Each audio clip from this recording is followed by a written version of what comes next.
Hi, I'm Dr. Daniel Jacobazzi, and you're listening to the Hall of Mears podcast. All right, thanks everybody for tuning in. We have Daniel Jacobazzi joining us again. Thank you, doctor, for wanting to be on, for reaching out again. Oh, thank you for having me. I appreciate it. I'm going to let you tell why, or the reason why you reached out, the book that you want to talk about, and Sure. I have to admit I haven't finished it yet. It's pretty intense. It's interesting. It's Yeah. interesting, and so I'm actually going to go back to. Think about when it was. I think it was actually maybe January or February of 2020, and I had just gotten home from work, and I work at that point I was working Monday through Thursday, and then Saturdays, and I had finished dinner, was downstairs in front of my very large TV, just melting my brain to some innocuous content, and I started to get all achy. And I almost never get sick. I was like, oh man, so I have a Friday break and then I have to go to work on Saturday. And I'm thinking, am I getting sick? This is going to be crap. Anyway, felt a little achy, fell asleep on the couch. I woke up about 2 hours later, felt perfectly fine. Nothing. I was like, oh, okay, that was kind of weird. And I woke up in the morning, and I'm 6 days a week. I get on my rowing machine, whether I want to or not. So for a form of self-flagellation, punishment. Supposed to keep me fit too, but anyway, get on there and I start this little dry cough. Kind of weird, no big deal. But I don't know if you guys know, I'm actually formerly an engineer, so I keep track of all my numbers. It's incredibly boring, tedious, but so I can look at my heart rate, look at my my wattage, everything I'm pulling. Cough has really no effect on my cardiovascular capabilities. Okay, all right, no big deal. It just must be allergies, blah, blah, blah.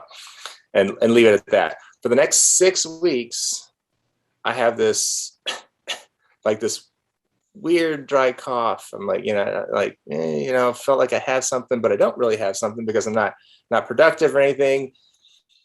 Anyway, finally passes, and then then of course all the COVID stuff comes in. I'm like, oh, I must have had COVID. So I think I must have had a virus.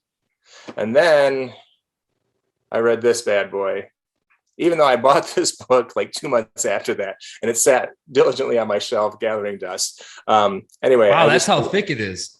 So don't worry. See, that's a trick. Don't worry about it because it's only really that thick. Okay. This is all bibliography notes, all that good stuff. So yeah, so that was part of the intimidation. I'm like, oh my gosh, it's going to take forever. But once you get going, it's actually a pretty quick read. I think I finished it in like a day and a half. Anyway, so read it. And at that point, I realized that we've all heard Hegelian dialect, right? Problem, reaction, solution. So you get presented with a problem. It gets a reaction from the intended audience, and then then meaning the power, we'll call them the PTB, the powers that be. They throw a problem out there. They get the response from the people, and then, hey, look what we've got for you. We've got a solution.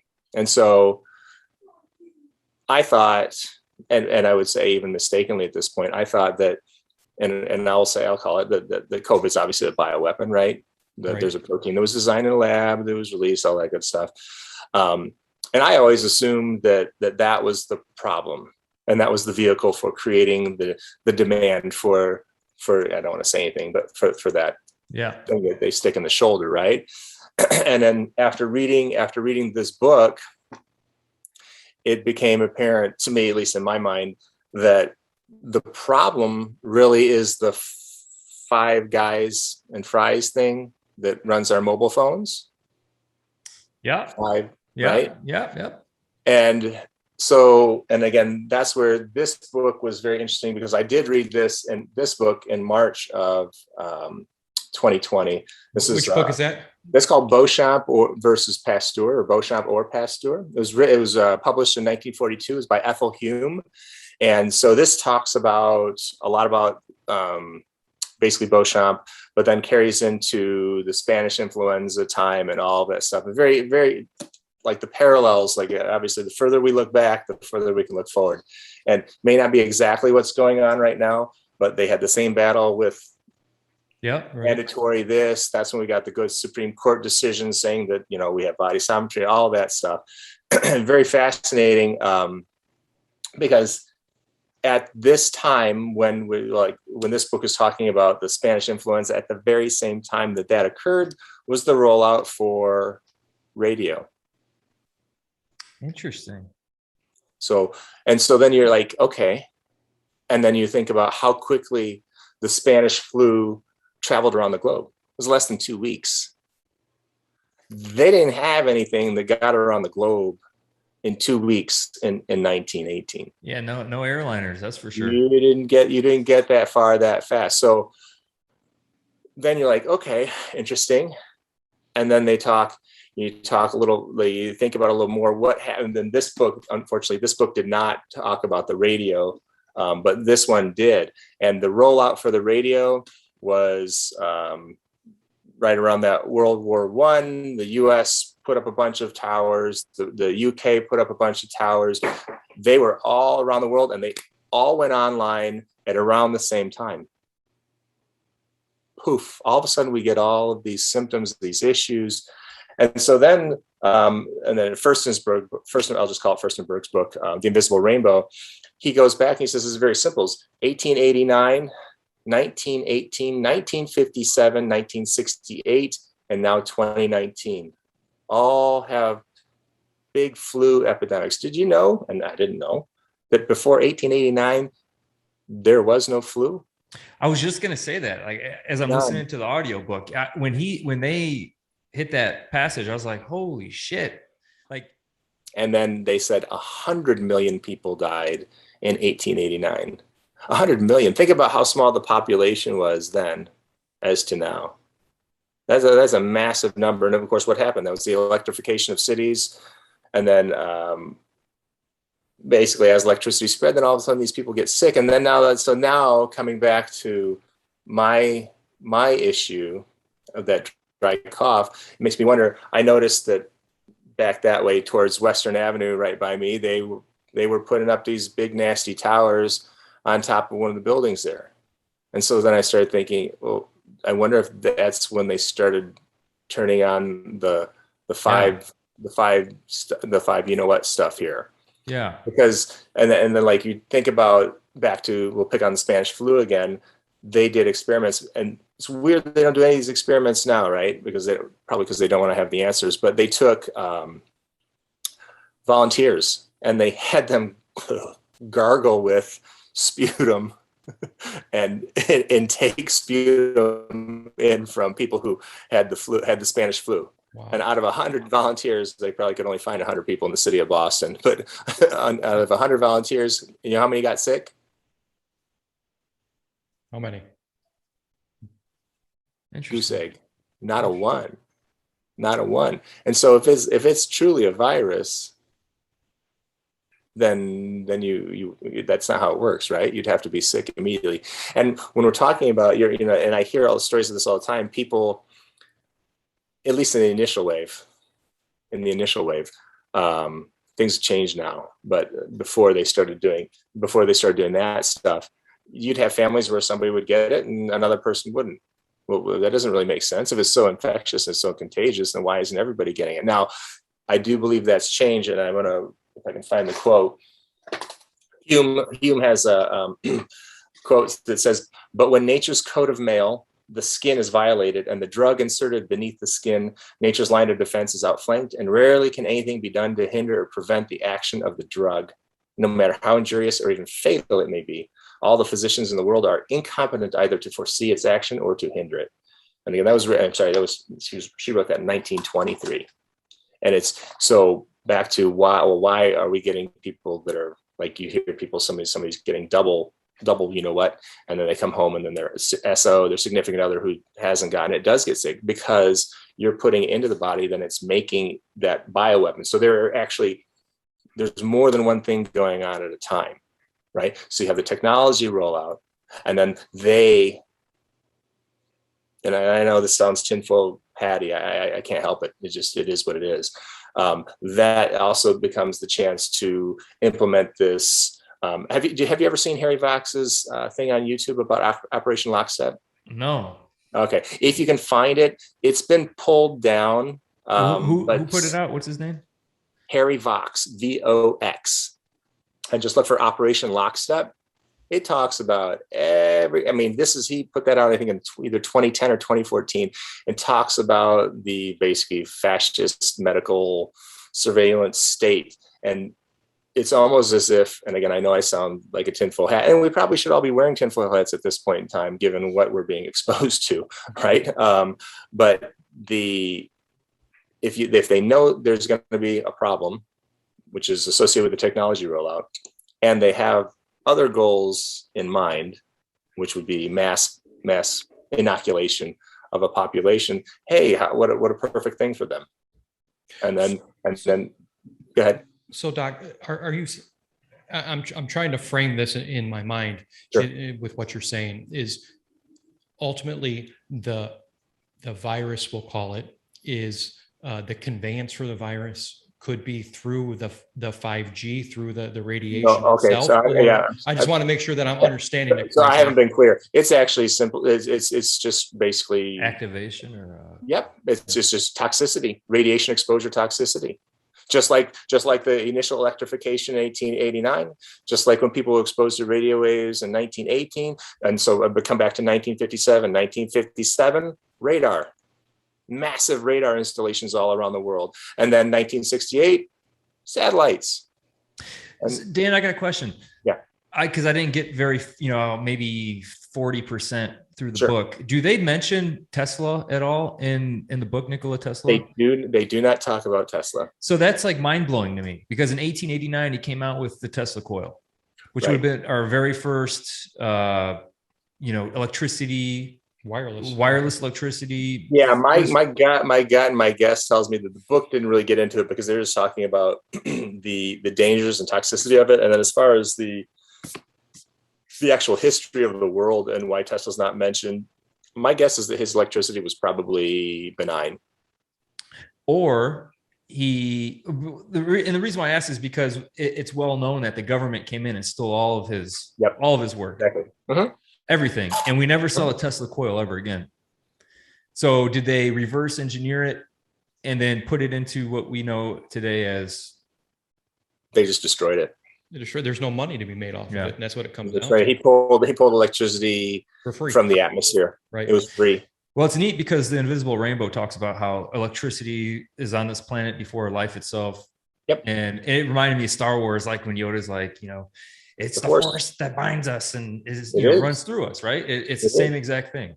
It is. It's exactly right. And so, like, when you think about back to Tesla, and I can't prove this obviously because I don't understand enough about what Tesla did. But when you talk about what he was doing or seemed to be doing, is that he could pull that electricity or channel that electricity, right? Because we have basically the negative charge, I believe, in the clouds, and then the positive in the ground. And so that creates this flow, right? And then it's just circulating, and he could just focus it, concentrate it, and then he could also even transmit it. He was transmitting it a couple miles at a time. I did read one little book on him where he was able to transmit it successfully. He was even using, and I don't remember the name of the installation that JP Morgan Chase dismantled, but he was sending images and voice across the Atlantic without any difficulty.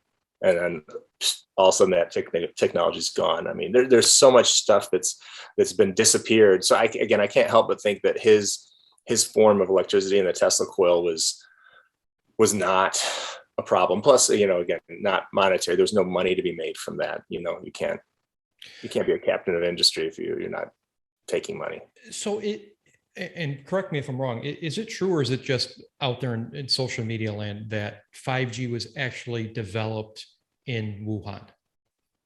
5G, the first rollout was in Wuhan.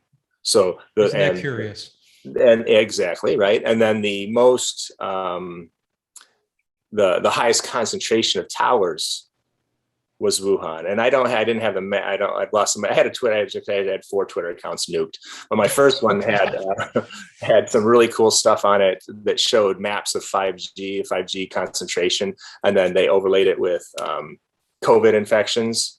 and miraculously is the same. And so back to the Beauchamp book, and I didn't really understand it when I read it. Actually, there was one part I had to read the second half twice because it really goes against everything that you've learned.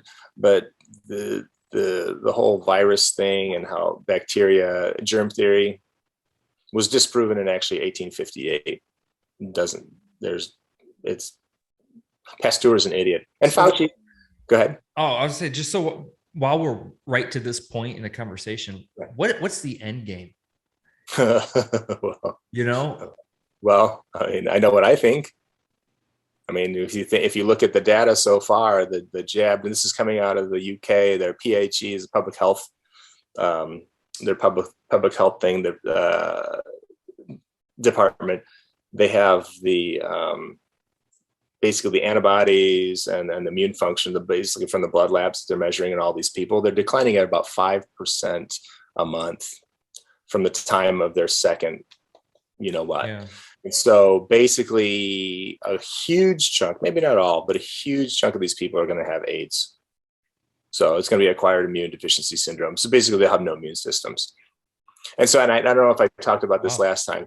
There's 3 waves, and again, I don't remember anything, but the first wave is a toxicity wave. So have you guys heard of Thomas Renz, right?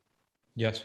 So Thomas Renz is that attorney who's got the whistleblower inside Medicare, and he's got all that data, and he's got basically 150,000 people either died, and forgive me because I don't remember, it's either within 3 days of the shot or within 14 days of the shot. I want to say it's 3 days of the shot. So initial wave of toxicity, and then you would have the bloodborne issues, so the strokes, heart attacks, and all that other good fun stuff.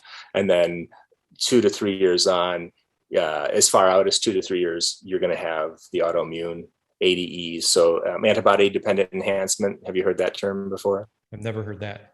Okay, that's a fun one to look up, and it really had me upset and messed up until I kind of accepted it. But antibody-dependent enhancement is basically the immune system is spiked from being presented with something, and then the next time it's re-exposed, that response goes even higher. And so and there is nothing you can do. And there were 4 previous instances where trials were done with it. RSV. So I dug. Don't give a nerd too much time. I was very angry that March we were completely slowed down because nobody would leave their houses. So I had nothing else to do but read and research. RSV, syncytial virus. They did a vaccine trial in 1968 or 1969. They skipped animal trials. They didn't have them back then. I think that's one of the reasons why animal trials started, is because of this specific vaccine trial with RSV. And there was 35 toddlers enrolled, and before inoculation, toddlers were hospitalized at about 5%, and really they rarely died. I mean, they might give them a little bit of a tough time because it can be hard on them, but for the most part, rarely if ever died. Then they gave them the inoculation. And after the inoculation, they recovered, and then they re-exposed them, or they were re-exposed rather, and 80% were hospitalized and 2 died. So you had a 6 or 7% mortality rate after it was almost 0 before.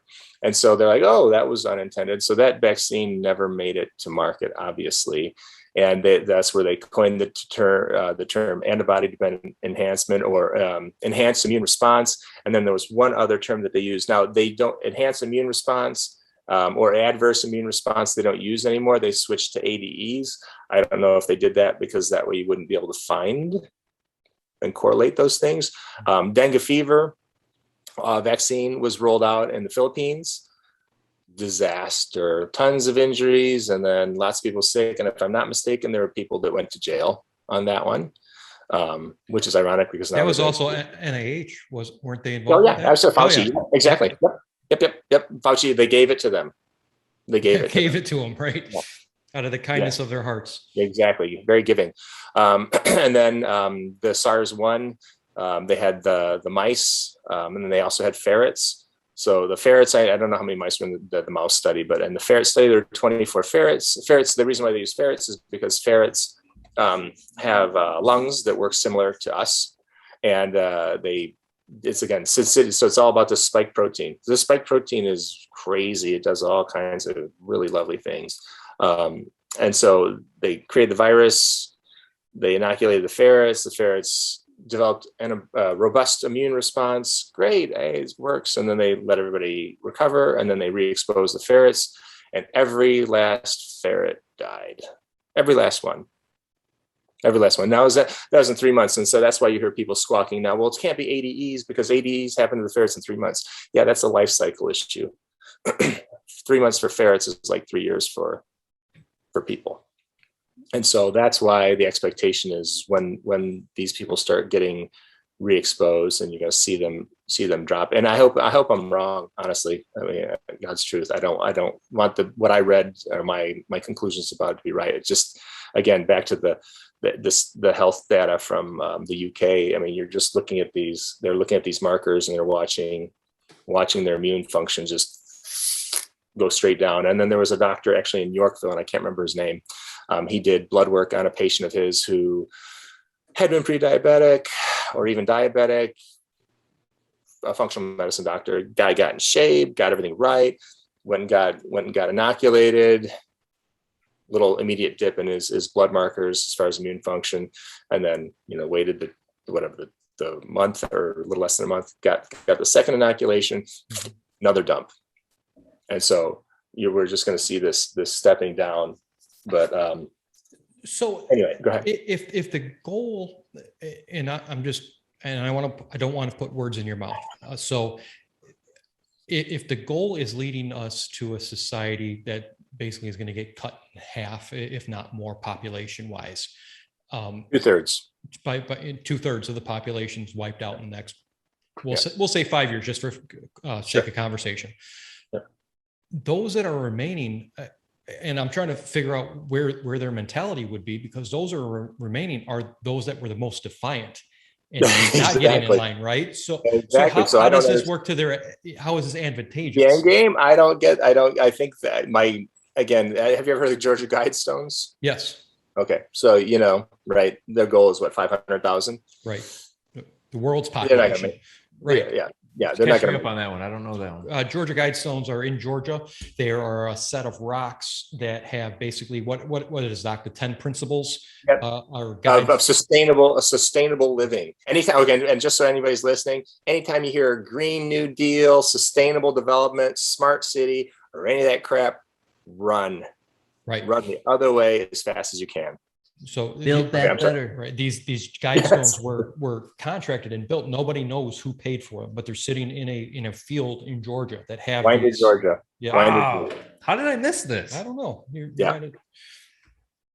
But basically, the whole thing is, have you ever watched the movie? It was like, now, and again, I know I sounded like the tinfoil hat guy. I don't care.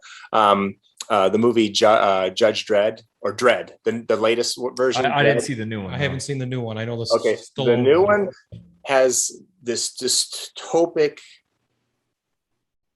mega cities. The one they call is Peachtree City, which is interesting because Peachtree City is in Georgia, right by Atlanta, or in Atlanta. Thousands of stories high. Everybody, for the most part, the major populations, most of the population lives in these big mega cities, all stacked on top of each other, and they're controlled through the use of drugs and all this other meaningless stuff, and they're very easy to manage. And so but back to your point, I don't know what the end game is, because you're right, they're not going to kill the ones that are going to put up the biggest fight. Because I have to read this, by the way, just so, because I didn't know about this. So I'm sure there's people listening that don't know about this. Georgia Guidestones.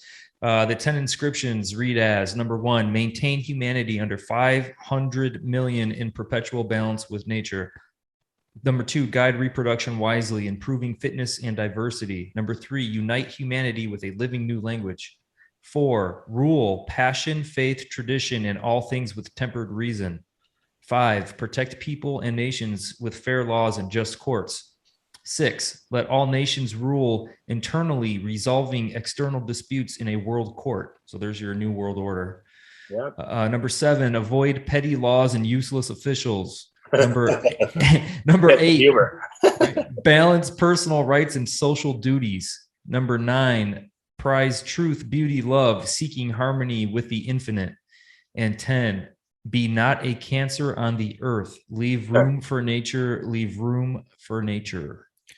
So with that being said, you can almost form a hypothesis based upon what Randy just read. And that being, maybe the end game is to get rid of the weak and those that are going to be the automatons. Listen to me. And now we can actually have a society within this world of people that are looking for more a healthy lifestyle, that are more in tune with the planet itself. I know, and once you said it already, Doc, it's kind of tinfoil hat time, but I think we're in those times no matter what we say. That sounds straight New World Order to me. Oh, no, it's definitely. I mean, you're familiar with Agenda 2030, right? And Agenda 2050. Yeah, well, it goes back to the whole Sean Stone podcast that we did too. Right. Okay, that one I haven't seen, but yeah, Agenda 2030, they talk about, like the sustainable living. And so they have wildlife corridors where basically they're smashing everybody in. Again, back to the you should watch the movie. It's actually pretty good, Dread. But they smash everybody into the centers. And then, that goes that whole, it's all about like coercion and control, right? And so like the next lockdowns are going to be climate lockdowns. Right. If I were to guess. But you look at all these scumbag, and so I hate to say the elites, but right, those the 1/2 of 1%ers, the people who have most of the money in the world. What are they doing right now? They're buying up truckloads of land, right? Why? Right. Well, that's a UN thing. But why are the billionaires buying truckloads of land? Right. Well, I'm saying Carbon footprint. It's interesting how that's connected. Well, the UN is controlled by Rothschild, but that's a whole other discussion. Right. The whole I can rant on that for hours, but they're buying all this land because then they don't have to change their lifestyle because they have their carbon offset. Whereas me, us, we don't have access to, I have a private jet, I'll just plant a couple trees, not a problem. Whereas the normal person can't do that. I mean, they're like all of this stuff is just it's batshit crazy. It's got, and I'm not making fun of people or saying this is wrong or whatever, but like number 20 is realizing gender equality, like things like this on the list. Yeah, it doesn't make any sense. It doesn't make any sense. But maybe that's the plan: is you make people that are actually connecting the dots, make you seem batshit crazy, right? Gaslight. Yep. Absolutely. Gaslight it. Right. Yep. There was but this is on the UN webpage. Sure. And because it's nonsense. It's right in front. It's right in front of you. It's not. They have to tell you what they're doing, right? That's the whole other thing. I'm not even going to get into that discussion, but they have to tell you what they're doing because it has to be voluntary. Right. All these people that we talk about the mandates, right? And you guys know, none of the mandates are even mandated. Right. It's all a press release. There's nothing actually on paper, which is very clever because what happens? So say, your work tells you you have to get inoculated and you're like, no, I don't want to. And you manage to find a lawyer who's willing to take your case and you have enough money to go fight it. What's going to happen? You're going to go to court. They're going to be like, what? There's no mandate. Right. There's nothing to fight. It gets thrown out. So you get this whole circular, thing going because you can't fight a law that doesn't exist or a mandate even that doesn't exist. Right. And it's all just threats that don't come to fruition. Correct. Ultimately. Exactly. And with that being said, that's why the ACLU hasn't jumped on this. And let's face it, the ACLU should be ringing the bell from the highest tower. So what do you say to nurses that get terminated? They're going on their own. How so though? So like our podcast with Kimmy, right? She didn't quit. Yeah, but they're not saying it based upon the vaccine. They're saying it's based upon the insubordination. Yep. Okay. So that's their end round. Yep, exactly right. It's this whole wordplay game. And somebody pointed out to me, which was actually brilliant, is that if you do get in this situation, I'm not sure how this would work, but it just makes sense to me. Is if you do get in the situation, I'm not disclosing my my private health information. Well, are you vaccinated? I'm not going to disclose my personal health information, my medical information. And then if they fire you, then you probably have something with a little bit more teeth because they fired you for refusing to disclose your medical information. That's a problem. So that's going on in Chicago right now. That's what Right. the police officers are going through. But Yeah. it's very interesting. Doc, I don't know if you followed it or not, but if you decline to upload your health information onto their portal, let's face it, there's nothing in Chicago that's secure and can't be accessed, right? So, No. but with that being said, if you refuse to, they send you for an education. Oh yeah, it's horrifying. Then they ask you again, and this all happens in the same day. Then if you say no, I'm still not getting it after your education, you go to human resources where they tell you, They counsel you. Counsel you again. Then there's a third thing that you have to go to. You go through all these steps, and there's officers that get to step 3, where step 3 is that now they're going to put you on unpaid leave at this point, and for not uploading your health information. And by the time they hit step 3, the majority of these officers are just are succumbing to the pressure. They're folding. Yep. Yeah. They're folding. And that's I mean, that's the very definition of coercion. Then you talk into like, Nuremberg existed. I mean, right. And the Nuremberg principles are still in effect. So I don't know how this doesn't, in a world with some reason, how this doesn't end with a lot of people swinging. I mean, gallows. I mean, this is very clear. I mean, like and my wife would kill me if she knew. Hope she doesn't watch this. She probably won't. Bonnie, sorry if you're watching this. That's my mother-in-law. But I sent a whole packet to somebody who inoculated my father-in-law. I let him know that you did not give him informed consent, because you can't know the dangers of this. And if something happens, buddy, if something happens to him, I'm coming after you. Wow. Because and I sent it certified return mail. So there's a record that it was delivered, so that if that, I don't want to think about it, but if something happens, then at least there is some option. Because but have you seen like they're giving out the shots at the Walgreens? I was just going to say, they got to sign the documentation you have to sign. Yep. It's ridiculous. There's no way you're giving away your rights. You're giving away everything. Basically, you are now property of you can't see. That's the things, you can't give away your rights if they don't provide proper informed consent. So all this paper is meaningless. It's meaningless. How so? It doesn't mean anything. So is a signature meaningless too? I mean, does that if proper informed consent is not provided, yes. If I did not convey the true nature of what was going to happen to you, how can they? They don't know. Right. We're still in the trial. These people, this is stage 4 of a vaccine trial that they're enrolling in. Right. And they keep changing, right? Now they're talking about the 4th jab that you need. I was in Walgreens one day, and I happened to be in the vitamins, which is by the pharmacy, and this old lady walked up. I'm here for my 3rd shot. I'm like, oh my gosh, my God, what is happening? Like, I just begging for it. I can't. It's so happy to get to, I'm right. Yeah. Let's go. But you become the enemy if you don't, and that's the problem. Yeah. But then that's that whole division thing, right? Artificial division. Right, where the president, this is a war of the unvaccinated, right? Not a war. It was this is a pandemic of the unvaccinated, which is the most ridiculous thing. Oh, it's completely wrong. I mean, look at it. Well, I mean, and I actually had a patient who is a very intelligent man. He was older and blue, but very intelligent guy. And at the very beginning, I said, "Look at Sweden.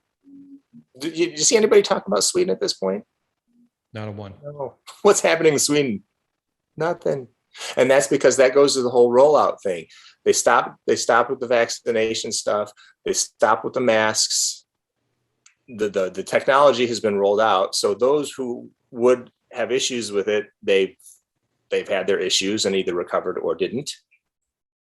But even with the rollout of the tech that would cause problems in 2020, we did not see any excess mortality, even worldwide.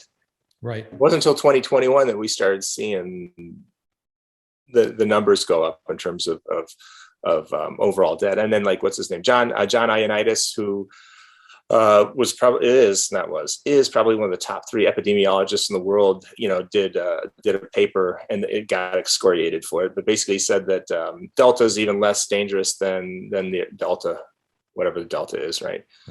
Is even less dangerous. And so now the mortality is down to 0.15% or 0.03%.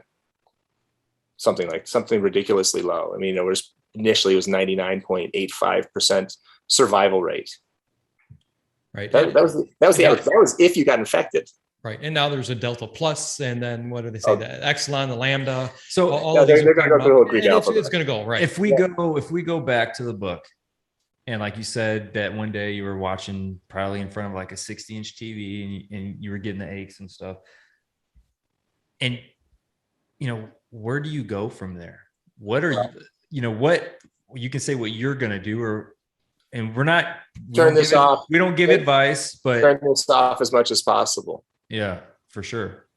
When you sleep, and I would go up and get it, but when you sleep, turn it off entirely, or you can put it in a Faraday bag. I did experiment because that's me. But if you want to do the cheap way, you can take 3 layers of tinfoil around a Ziploc baggie, and then tape it up really good. That will actually work. I just wanted to see if it works. It does work. You can get Faraday bags cheap on Amazon. Yep. And I had just learned about Faraday bags because of, I haven't, I might have mentioned it, but we had Captain Emily Rainey on our podcast, who has been honorably discharged from the Army. She was a PSYOP soldier, and for various reasons, and one being at the day of insurrection, just being there. Oh, she was discharged from the Army. But I shit you not, the day we published our podcast, the video, that night, and I used to never turn my phone off, right? I went to bed at 10:30. At 12:33, somebody entered my phone and took a screen recording and left the screen recording for me to find. Oh dear. They got into a cluster of apps where I have my alarm system for my house. I also have an app for like my cameras in my house, and my notes. Yep. In my notes. And they did that for, I don't know, a minute and ended the recording. Oh. But when I woke up the next morning, it said screen recording saved to photos at 12:33 a.m.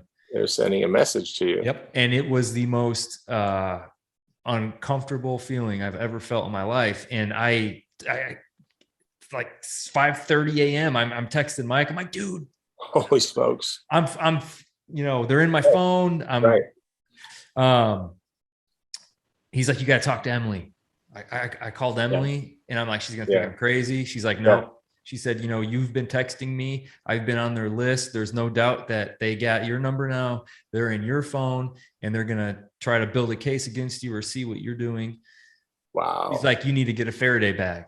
Right. I'm like, what the fuck? What's a Faraday bag? So now I know. Yeah. So now we're unbelievably educated on. Yeah. So Faraday bag blocks all signals incoming, outgoing from your phone. Get it. You can get a 2-pack on Amazon for, I believe, like $12. Yeah. The cheap. Absolutely.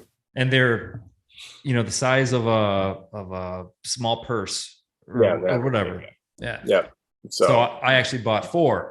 Yeah. So Doc, we're hitting some nerves with some people with the content. I don't want to talk to you guys anymore. Right. Well, good thing we don't text each other, right? Well, yeah. Well, I did. So but I gotta go. Yeah. So people that are listening, invest in a good VPN.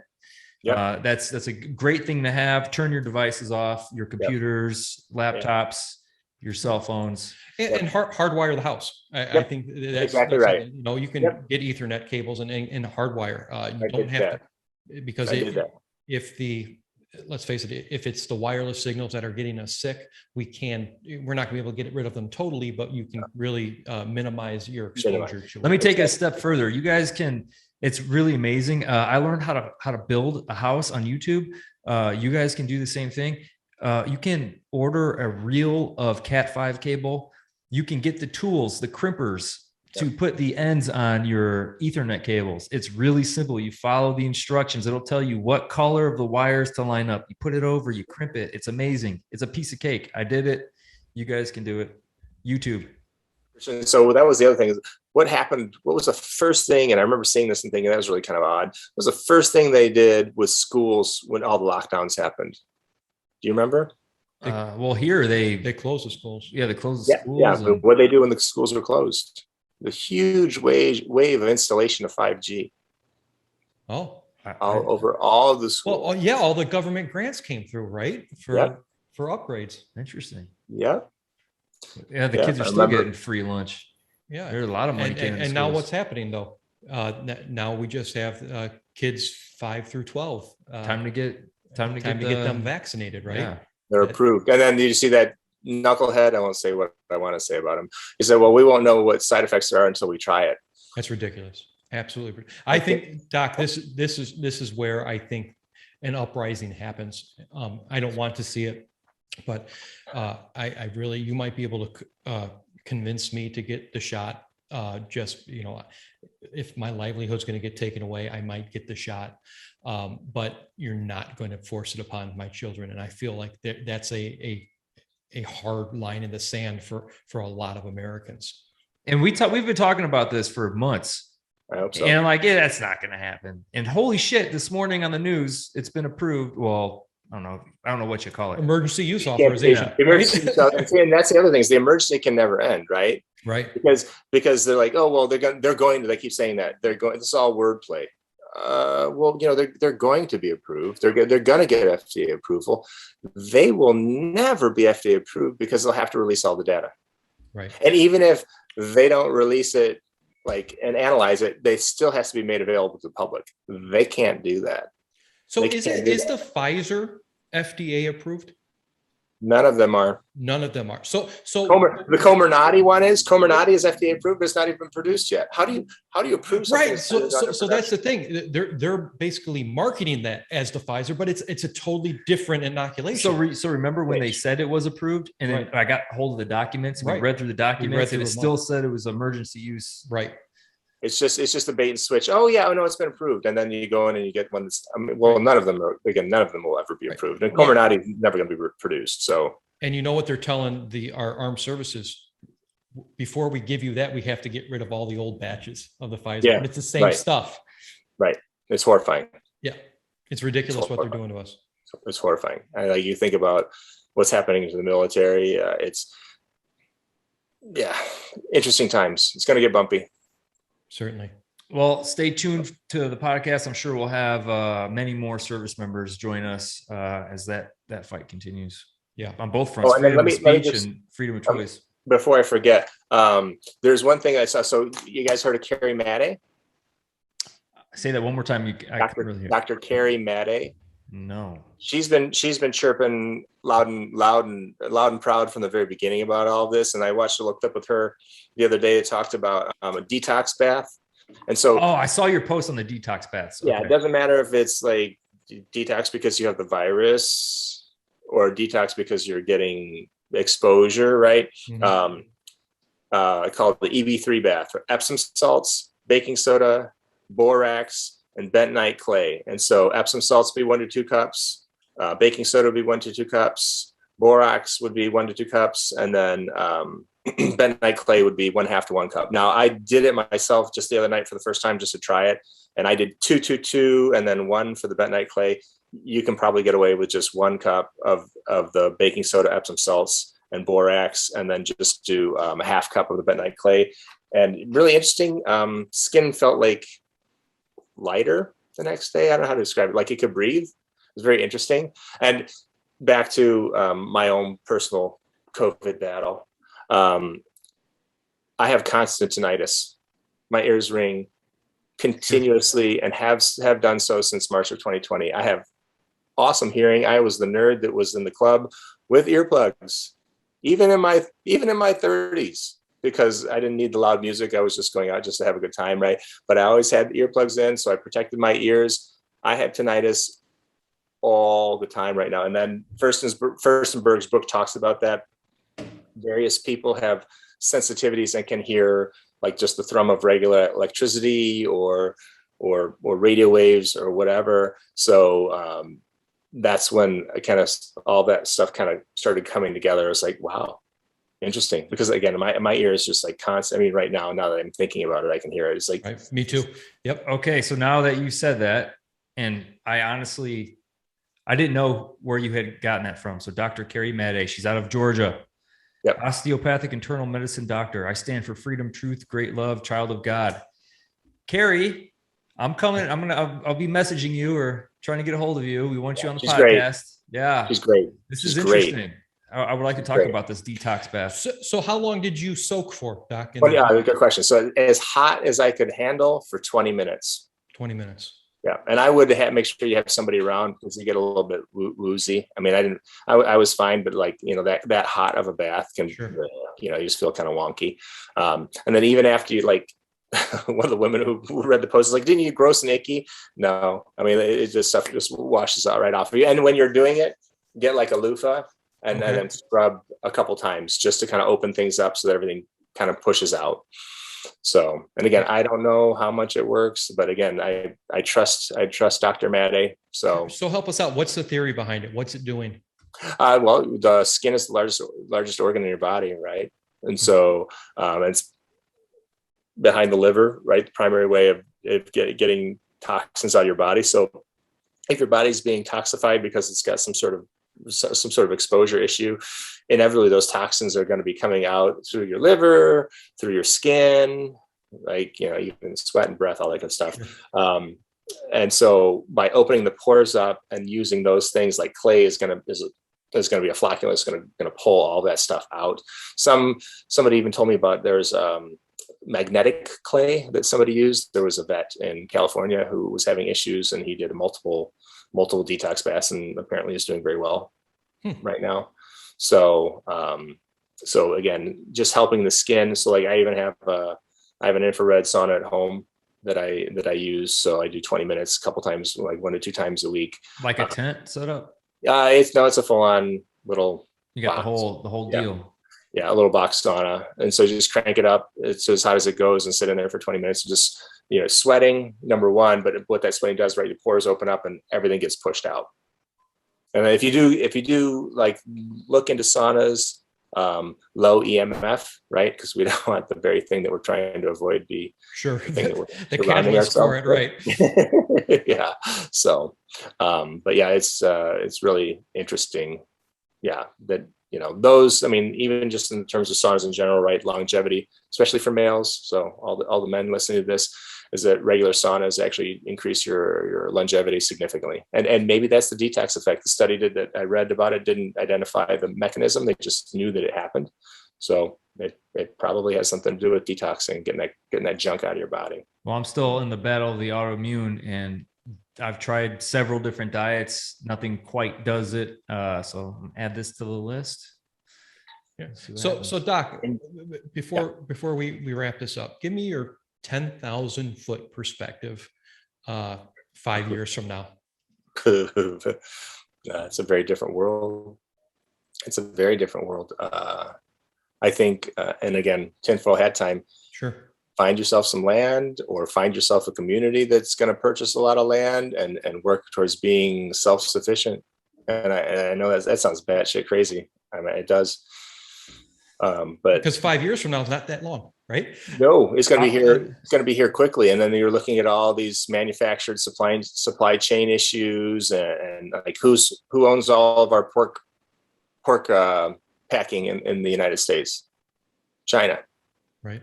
Smithfield Farms is the largest pork processor in the United States, is owned by a Chinese conglomerate, which should be against the law, but whatever.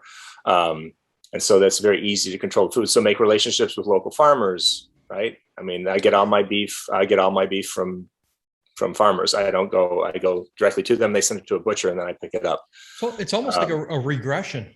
Yes. Right? Yes. It really is. We have to become hunter-gatherers. Hey, while we're on this apocalyptic talk, I think it's a reset. I don't think it's apocalyptic. Well, yes. I'm really Dr. Me and you personally off record have talked crypto. Are you still in the game? Oh yeah. And that just don't even get me started because I had a tragic loss because I was an idiot and downloaded a bad browser extension and I had 2 billion SHIB. Oh, lost them. Are you kidding me? No. 2 billion? Yeah. I'm in several millions, but I had like my scraps were I had 200 million scraps. Yeah, no, I had 2 billion. So, and this is a funny story. So I met a guy on Twitter, Oh no. Oh, no, this is hilarious shit. So this guy, and I can't say his name. He mentions to me in March, buy SHIB. I'm like, well, like what? He's like, just buy it. You'll thank me later. So I put a couple K on it, which gets me my 2 billion. And I was like, well, how much did you get? He's like, I put like about 8 on it.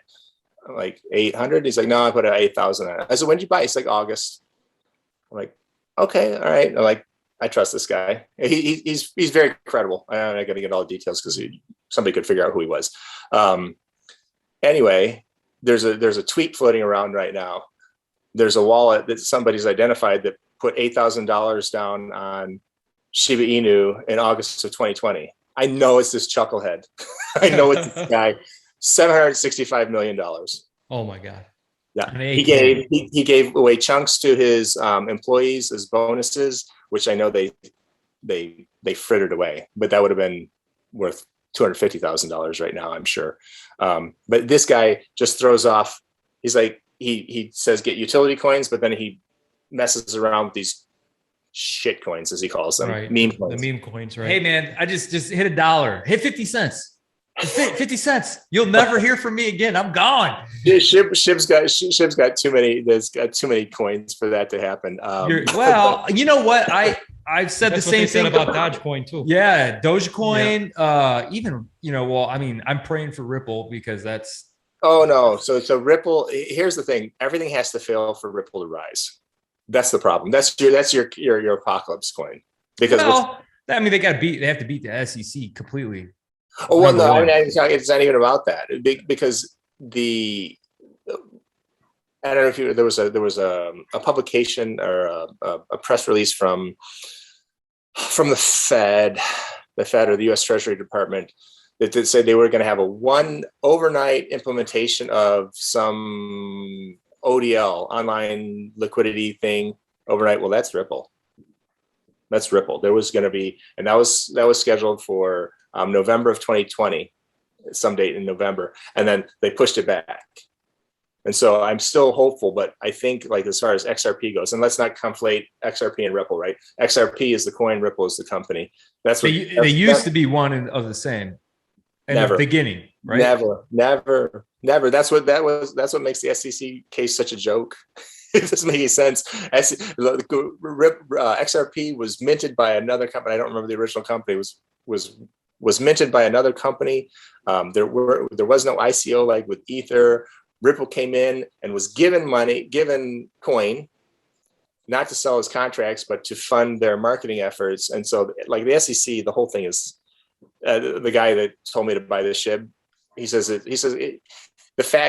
Dan, you don't get it. You're still getting engaged in this SEC case. It's already over. It's already done.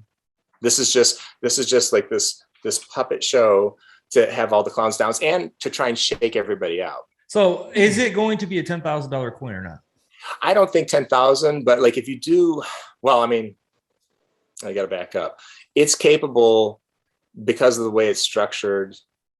So, well, a very interesting thing. So, right, like I'm sorry, I got to back up. Bitcoin can be divided down to 8 decimal points, right? So Satoshi is like 1.001, right? Okay. XRP can be divided down to 6 decimal points. So 1/1,000,000th. What's the utility of having a coin that's only worth $1 dividing out all the way down to 1/1,000,000th? Now, if that coin is, and this goes to your 10,000, if that coin is worth $10,000 and it's 1/1,000,000th, what's that? It's 1 cent. So that's where people come up with the 10,000 number. Now, and this is the power of crypto. Crypto can be used for good and evil, just like anything, right? Sure. But the whole space of like what all these cryptos, like we're talking about, Quant or HBAR or XDC or XLM. Like I'm picking all the WF coins, so I'm betting on the bad guys, right? Sorry. Anyway, all of these coins, what they can do is they can basically be. People don't know this. XRP can be is capable of holding smart contracts. So that means all the stocks, all the derivatives can be tokenized. Now, if we're just talking about the derivative market, what's the derivative market worth? Quadrillions of dollars. And let's forget about that. Cross-border transfers, which is where Ripple, the company, is driving XRP. Cross-border transfers, trillions of dollars a day. Trillions of dollars a day. There's not enough coin at $1 a coin to do that liquidity thing. So, there's so many people in that, and I'll admit I'm a little bit of an XRP maxi, but in that community that think like when it happens, it's going to be overnight. Wow. Meaning you'll go to bed and then you'll wake up and it'll be unaffordable, which is the way they want that. If you look at like so where do you think it's going? Where do you think short term? I think this run, I think 7 to 13. I hope 7 to 13, and then I'll sell X percentage of it, and then hopefully wait for a drop, and then buy back in again, and then.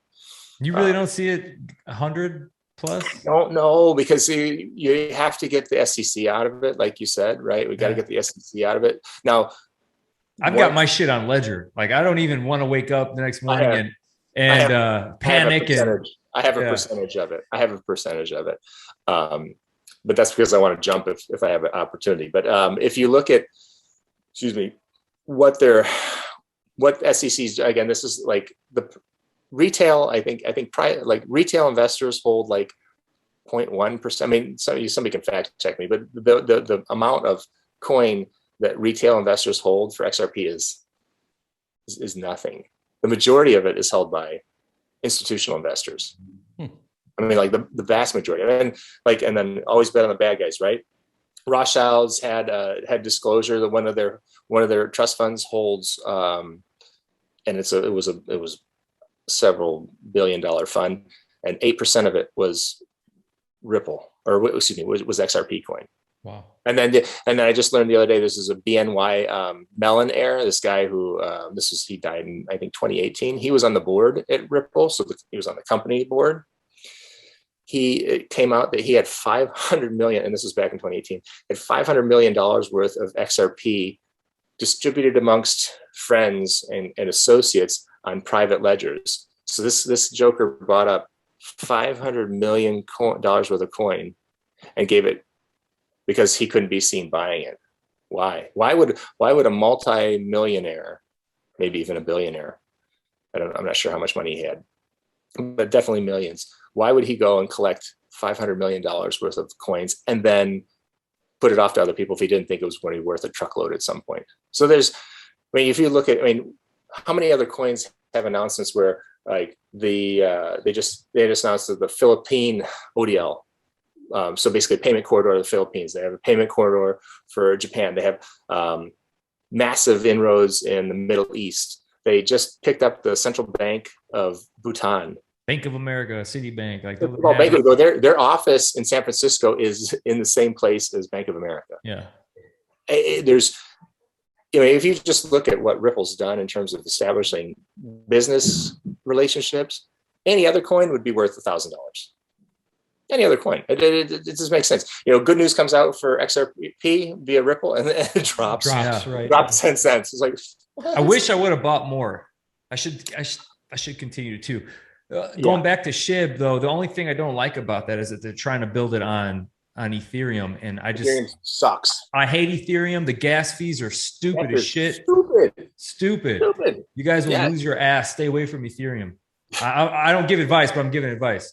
I have a liquidity pair on Shiba Swap, so there's like DeFi, their decentralized finance, earning interest, and it makes about like $200 or $300 a month interest. To get it out, I have to pay 30% gas fee. I know. Right? I did that. I'm looking at it. I'm like, you know where I messed up? Because I'm not a big Ethereum guy, and I moved it one time. Well, I moved it to my ledger. Yeah. That was the biggest mistake I ever made. Because I wanted to move it, I had to pay so much money to get it off my ledger. It's brutal. But it doesn't help you even if it's in the ecosystem. You're still paying through the nose. So let me ask you on the same conversation.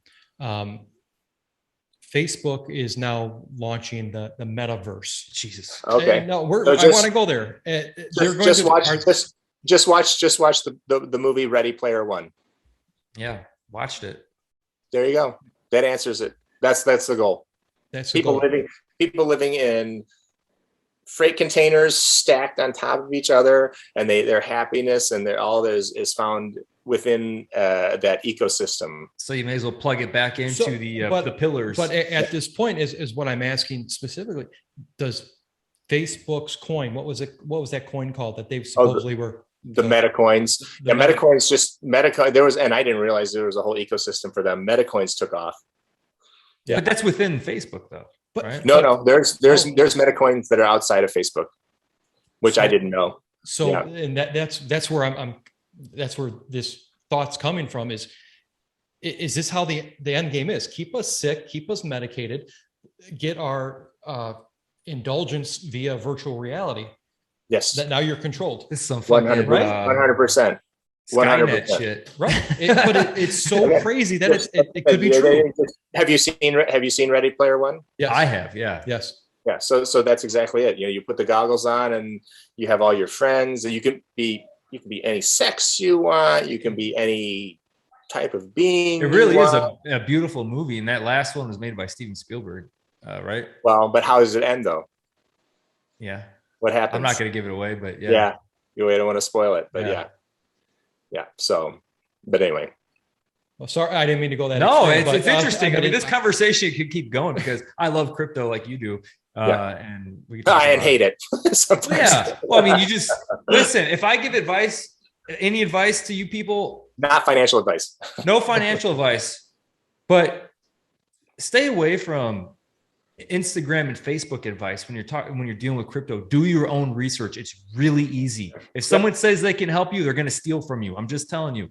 Yes. I've read so many horror stories of people getting taken advantage of. Like I taught 4 years ago, I had some time off for a foot surgery I had, and I taught myself everything there is to know about crypto. It's easy. You can do it. It takes time, but don't take advice. Just do it yourself. The future is going towards crypto. Oh, it's everything. The stocks are going to be tokenized. The derivatives are going to be tokenized. Real estate's going to be tokenized. Everything is going to be on tokens. When I say tokens, I mean, coins. Earth 2. So have you seen that? No, I haven't. Oh my God, that's a rabbit hole you'll fall All right. down. So Great. If you do a little research, it's basically a video game called Earth 2, where you can actually buy these coins, but you can buy parcels of land it's an artificial Earth, and you can actually zoom in and buy it would cost me, I think, $8,000 to buy my plot of land where my house is. You can zoom in. Real $8,000. It's a complete replica of it's a metaverse of and you can buy property. That's where it's going. That's what they want. Crazy. And these jokers are actually, people are buying land, thousands and thousands of dollars. What can you also do with this though? I don't know. Launder money. More black web type stuff. All these NFTs, like NFT of a JPEG sold for $500 million or $500,000. Yeah, that's like Hunter Biden's paintings, right? Right. I mean, I can't wrap my head around the fungible token concept. Like I just don't like. How do you sell a JPEG for $500,000? Well, that's the laundering. Now there are some like Cardano. Somebody minted some Cardano trees, which that friend who told me about SHIB immediately bought. He texted me, but it was late. What does that mean? So I missed. I don't know. I just follow these. But you bought them. But you bought them. What the fuck does that mean? No, I didn't. I missed. And I was upset about it. But yeah, he understands where it's going. I haven't grasped the NFT thing yet. I can't because you're buying a concept that doesn't even physically exist. But that's the same with this Earth too, where you could buy the Vatican for $1 million. You could buy a parcel of the Vatican. And guess what? Tomorrow they can unplug it. They can unplug it, right? And they're out that money. Gone. I would buy the Vatican just to destroy it, though. So. But when you're seeing businesses like ESPN and all these other businesses promoting the NFTs, right, it makes you wonder. Yep. Of course, and so that's the other thing is like, when was the last time they wanted you to make money? Never. Okay. Yeah. right? So like now I'm seeing, this is just sets off alarm bells for me. I'm seeing Bitcoin, Bitcoin making the mainstream, Bitcoin's becoming accepted in the mainstream. That makes my spidey senses tingle, man. I don't trust. I don't trust it, and I don't. Again, not financial advice. I mean, Bitcoin's worth 60,000 plus a coin. Yeah. But if they rug pull, man, they've already demonstrated they have no problem trying to suck every last penny out of us, right? I mean, so what was the case that they just? Oh my gosh, I don't know why it's eluding my mind now. There was a case where they were able to trace the Bitcoin transactions. Oh yeah, because for the oil, right? Yeah. The oil. Don't even get me started on the pipeline hack. Let's not even go there. But so they paid in Bitcoin, and supposedly Bitcoin, you can't hack into the Bitcoin system, but the government was able to track those Bitcoins. It's on a ledger, right? It's on a ledger. Well, yeah, everything's on a ledger, but they have to have addresses, which are so many characters long. Like, so somehow they probably got someone's address. I mean, you have to have someone's address to be able to connect it to. Okay. So there's nothing not like you can see this Bitcoin address, but there's no other information. Right. You can't like break it down. You can't figure out. You'd have to find. They can figure out where it was registered or where it was, whatever, where it came up. And that's why this whole thing about, Bitcoin or whatever being used for nefarious purposes, man, that's cash. Right. And that's one of the reasons why they're trying to get rid of cash. But like, all these, like, XRP, everything, all that, they know exactly where everything's been, where it's going, how it got there. That's the other. There is no anonymity to it at all. Yeah, that's a problem. I don't know if I believe that wholeheartedly. I believe. I got bad news for you. There's no way outside that system. Once that system starts, then that's a problem. Once that system starts, then there's no. Yeah. Well, this is a discussion for offline. Yeah. Yeah. It is. Agreed. Doc, I want to thank you for joining us again. Thanks for having me. I appreciate it. An hour, and this went. I know we were supposed to talk specifically about the book, but I'm happy that this conversation spurred off into other things. Because it really, there's a nexus that can be formed, that it's all connected. Anyway, it absolutely is. It absolutely is. 100%. We'll probably have to do this again. Yes. Okay. Well, thanks for having me, guys. I appreciate it. Take care.